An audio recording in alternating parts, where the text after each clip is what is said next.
Drugs case में NCB ने रिया चक्रवर्ती को गिरफ्तार कर लिया है। रिया चक्रवर्ती का सायन अस्पताल में मेडिकल टेस्ट हो चुका है और शाम 7:30 बजे वीडियो कॉन्फ्रेंसिंग के जरिए रिया की कोर्ट में पेशी होगी। उधर एनसीबी रिया की रिमांड नहीं मांगेगी, यह भी खबर है।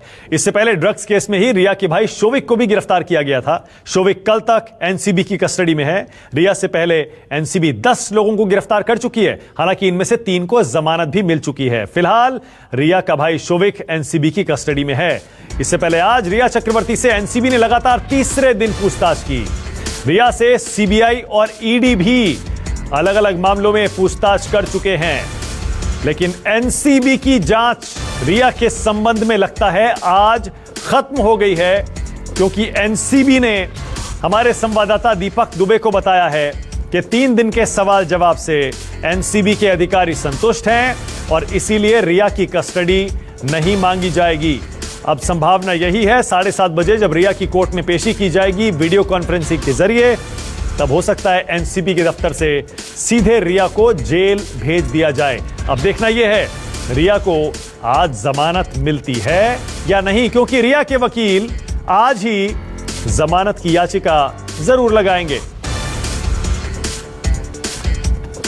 मुंबई ग्राउंड जीरो से मेरे कई सहयोगी मेरे साथ जुड़ गए हैं। दीपक दुबे सायन हॉस्पिटल से हैं, संकेत पाठक हैं और इंद्रजीत भी हैं, साथ ही विनोद जगदाले को भी आप देख पा रहे हैं। दीपक, सबसे पहले आपके पास आ रहा हूं क्योंकि आप सायन हॉस्पिटल में, क्या मेडिकल टेस्ट खत्म हो चुका है रिया का? क्या वापस एनसीबी के दफ्तर की तरफ रवाना हो गई है? जी, मेडिकल जो टेस्ट था रिया का वो खत्म हो चुका है और कोविड-19 को लेकर जो एंटीजन टेस्ट कराया जाता है वो भी कराया गया था, जिसकी रिपोर्ट निगेटिव आई हुई है। रिया चक्रवर्ती हमारे पीछे जो सरकारी अस्पताल है सायन का, यहाँ पर हैं और कुछ ही समय के बाद एनसीबी अधिकारियों के द्वारा यहाँ से लेकर जाया जाएगा एनसीबी दफ्तर में। तकरीबन अब से 1 घंटे के बाद 7:30 बजे वॉइस वीडियो रिकॉर्डिंग के जरिए यहाँ पर जज के सामने उनकी पेशी की जाएगी। लेकिन एनसीबी के जो एक बड़े अधिकारी हैं उनसे हमारी बातचीत हुई है कुछ समय पहले, जब हमने खबर ब्रेक भी की थी 1 घंटे पहले, तो उनका साफ तौर पे कहना है कि रिया के जवाबों से वो संतुष्ट हैं। जिस तरह से वो जांच इस वक्त एनसीबी कर रही थी, जो जवाब उनसे चाहती थी वो रिया ने जवाब दे दिए हैं। रिया ने कई कड़ियों को खोलने में मदद की हुई है इस पूरे केस को देखते हुए। जिस तरह से कई नामों का खुलासा रिया चक्रवर्ती ने किया है, एनसीबी अधिकारियों को उन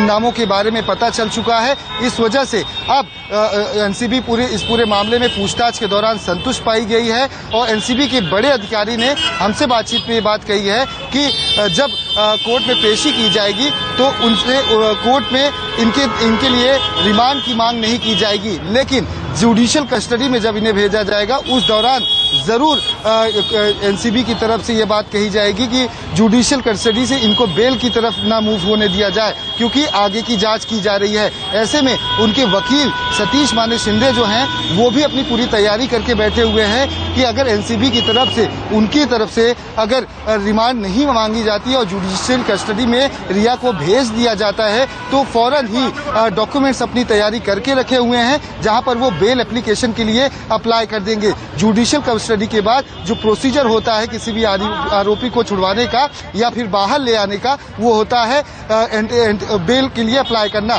तो देखना होगा कि जुडिशियल कस्टडी में जाने के बाद क्या एनसीबी उस पर कहीं न कहीं सख्त रुख अपनाती है या नहीं, और उसके बाद रिया के वकील की तैयारी यही है कि कैसे भी करके उन्हें रात भाईखला महिला जो जेल है वहां पे न बिताना पड़े। लेकिन ये सब कुछ जज पर निर्भर करेगा कि जज क्या कुछ फैसला लेते हैं, क्योंकि शाम होने को है और 7:30 बजे इस पर सुनवाई होगी। क्या जुडिशियल कस्टडी भेजे जाने के बाद फौरन ही उनके लिए बेल एप्लीकेशन की सुनवाई की जाएगी या उस पर कल सुनवाई की जाएगी, यह कुछ ही समय के बाद साफ हो पाएगा। लेकिन ये बात पक्की हो चुकी है कि एनसीबी की तरफ से कोई भी रिमांड नहीं मांगी जाएगी। जी ओके, जो 3 दिन की पूछताछ हुई है, संकेत आपके पास आ रहा हूं, 3 दिन की पूछताछ में कौन कौन से सवाल पूछे गए रिया चक्रवर्ती से? लग तो यही रहा है, क्योंकि अगर एनसीबी और रिमांड नहीं मांग रही है इसका मतलब है 3 दिन के सवाल जवाब से एनसीबी के अधिकारी संतुष्ट हैं। कौन कौन से सवाल पूछे गए और क्या क्या जवाब मिले? सूत्रों से क्या पता चल रहा है संकेत?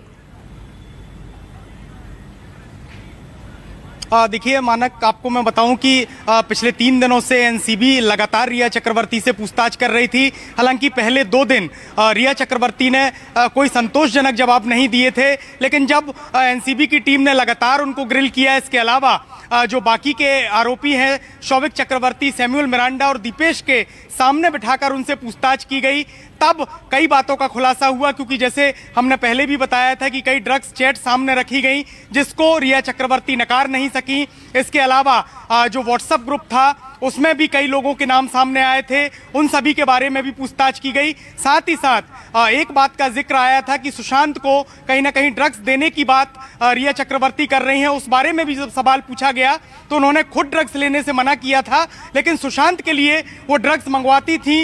इस बात का जिक्र एनसीबी से रिया चक्रवर्ती ने किया था।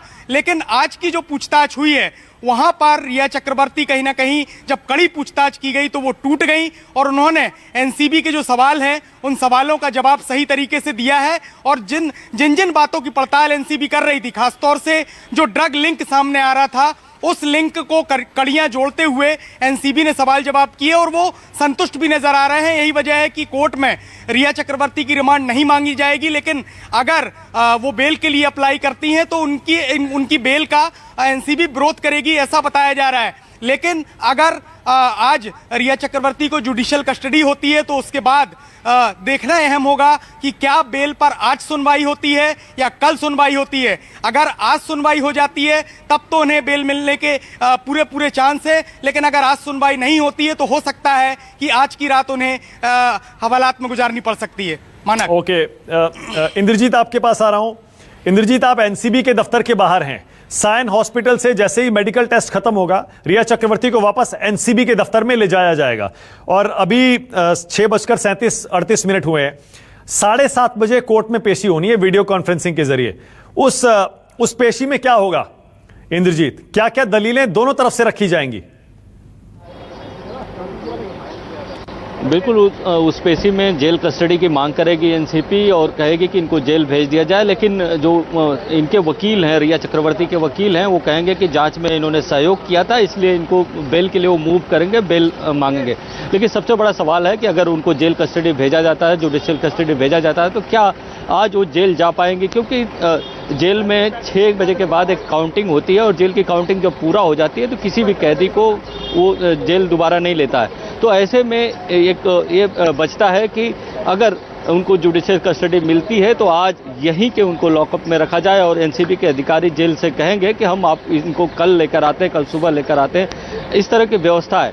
लेकिन इसके पहले ही जो उनके वकील हैं सतीश मानसिंधे, उन्होंने बेल अप्लाई के लिए तैयारी कर ली है और परिवार लगातार संपर्क में है। हो सकता है कुछ देर बाद जैसे ही जेल कस्टडी हो वो बेल के लिए अप्लाई करें और अगर बेल मिल जाती है तो यहीं से वो सीधे घर जा सकती हैं। जी मानक। ओके, और साथ ही इंद्रजीत, हम देख रहे थे सतीश मानसिंधे ने जैसे ही गिरफ्तारी हुई थी, खबर आई थी, सतीश मानसिंधे जो रिया के वकील हैं, उन्होंने कह दिया था कि 3 एजेंसियां मिलकर एक महिला को परेशान कर रही हैं। आज की दलील में जाहिर है ये भी कहा जाएगा। जी बिल्कुल कहा जाएगा। सतीश मानसिंधे लगातार ये कह रहे हैं कि रिया चक्रवर्ती ने प्यार की कीमत चुकाई है। चूंकि सतीश मानसिंधे बड़े वकील हैं, वो सारे पैतरे जानते हैं जिससे कि कोर्ट में एक सिंपैथी गेन किया जाए। जिस तरह से मीडिया में रिया चक्रवर्ती के खिलाफ माहौल बना था, उसकी कहीं ना कहीं सतीश मानसिंधे काट नहीं ढूंढ पा रहे थे। यही कारण है कि सतीश मानसिंधे पहले ये कहते हैं कि रिया चक्रवर्ती प्यार की कीमत चुका रही है। दूसरी बार ये कहते हैं कि 3 एजेंसियां लगातार रिया चक्रवर्ती को ग्रिल कर रही हैं। हालांकि रिया चक्रवर्ती ने एनसीबी की पूछताछ में आज काफ़ी सपोर्ट किया है।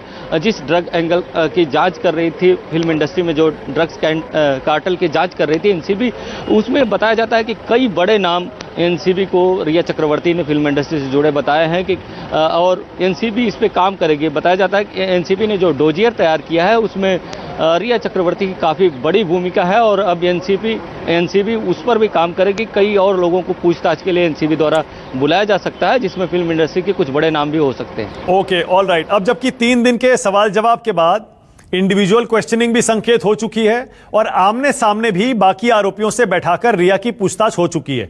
रिया के खिलाफ एनसीबी के पास कौन कौन से सबूत हैं जो इन सारी धाराओं में जो आप बता रहे थे गिरफ्तारी हुई है, कौन कौन सी धाराएं लगाई गई हैं संकेत, और क्या क्या सबूत हैं रिया के खिलाफ एनसीबी के पास?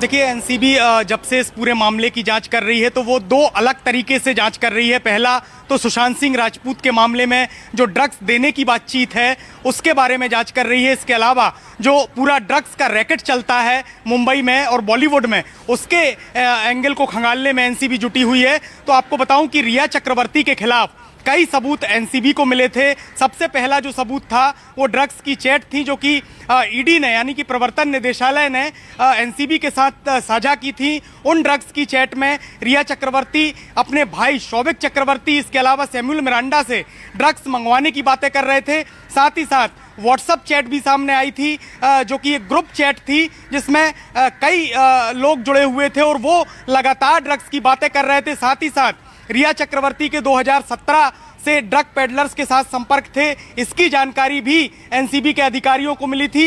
इसके अलावा रिया चक्रवर्ती के घर पर जब छापेमारी की गई थी तो कई इलेक्ट्रॉनिक एविडेंस थे जिनमें उनका लैपटॉप था, फोन था, कुछ डायरियां भी उनके घर से मिली थी। उन सभी को खंगाला गया तो एनसीबी के सामने कई चौंकाने वाली चीजें सामने आई। पता ये चला कि रिया चक्रवर्ती सुशांत सिंह राजपूत से मिलने के पहले से ड्रग्स पेडलर्स के संपर्क में है और यही वजह है कि एनडीपीएस की एक्ट की जो धाराएं हैं उनके तहत उनकी गिरफ्तारी की गई है। खासतौर से एनडीपीएस एक्ट की जो धारा है 20, 21, 27 और 29 के तहत उनकी गिरफ्तारी की गई है। तो कहीं ना कहीं अब रिया चक्रवर्ती से जो पूछताछ होनी थी वो हो चुकी है। यही वजह है कि अब रिमांड नहीं मांगी जाएगी, लेकिन एनसीबी को अगर लगेगा कि आगे पूछताछ करनी है, आगे जांच करनी है, हो सकता है उनको बेल मिल भी जाए। उसके बाद भी एनसीबी की जो जांच है वो आगे चलती रहेगी और भविष्य में भी अगर अधिकारियों को लगता है कि रिया चक्रवर्ती को पूछताछ के लिए बुलाना हो तो वो उनको दोबारा पूछताछ के लिए भी बुला सकते हैं। जी ओके, छोटा सा ब्रेक ले रहा हूं, मेरे साथ रहिएगा संकेत, इंद्रजीत और दीपक। छोटा सा ब्रेक ले रहा हूं, फौरन लौट रहे हैं।